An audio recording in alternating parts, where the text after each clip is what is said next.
pas de gouttes d'alcool pendant la grossesse. C'est le conseil que les professionnels de santé donnent le plus souvent aux femmes enceintes. Ces futures mamans que nous avons rencontrées en témoignent. J'ai entendu parler de ça. C'est pas bon pour une femme enceinte de prendre de l'alcool parce que ça peut endommager sa grossesse. Ce sont les sages-femmes. On nous enseigne aussi à l'école, tout ça là. Parfois tu peux sortir, il y a certaines minutes, tu as envie de manger comme l'alcool ou bien quelque chose, mais tu te retiens pour pouvoir écouter les conseils des sages-femmes et pour pouvoir garder le bébé en bonne santé et toi-même la maman. Il est à noter que certaines femmes enceintes s'adonnent allègrement à l'alcool avec des prétextes d'envie exigés par la grossesse. Cependant, boire de l'alcool pendant la grossesse est toxique pour la maman et surtout pour le fœtus et peut entraîner des complications graves. Les conséquences, on peut citer entre autres le retard de croissance intra-utérine. Ça fait que l'enfant naîtra avec un petit poids de naissance. Il est plus petit que son âge.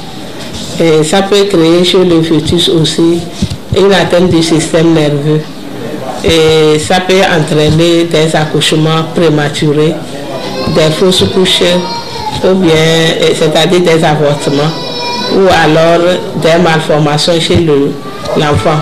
Au moment où il y a atteinte du système nerveux central, ça peut créer des malformations chez le bébé à naître. Quand l'enfant naîtra aussi, il peut avoir un syndrome de manque chez le bébé né d'une mère alcoolique. Voilà pourquoi toute boisson forte ou alcoolisée est formellement interdite aux femmes portant une grossesse. D'autres pensent qu'une gorgée d'alcool ne peut nuire. À ce sujet, la sage-femme Oué Adjalim se prononce. Jusqu'au jour d'aujourd'hui, il n'y a pas des études scientifiques qui montrent quelle quantité de l'alcool est nuisible chez le bébé à naître. Donc nous déconseillons formellement toute prise d'alcool, quelle que soit la quantité. Si tu es vraiment alcoolique, ce n'est pas facile d'arrêter. Maintenant, si de temps en temps tu prenais un peu en passant, dès que tu remarques que tu es tombé enceinte, il faut arrêter pour le bien de ton bébé à venir. Même conseil pour les nourrices, c'est-à-dire les femmes qui allaitent. Si certains pensent que l'alcool aide à avoir du lait dans les seins après l'accouchement, la médecine moderne y trouve d'inconvénients. Ce n'est pas l'alcool qui favorise la montée laiteuse. Pour que le lait vienne chez la maman très vite, dès que le bébé sort, on le met au sein. Aussitôt la minute qui suit là, on le met au sein. Et le tété précoce fait que le lait va venir.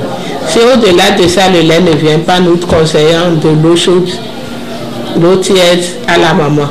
Et elle boit beaucoup et elle donne fréquemment le sein à l'enfant. Ça fait que le lait va venir.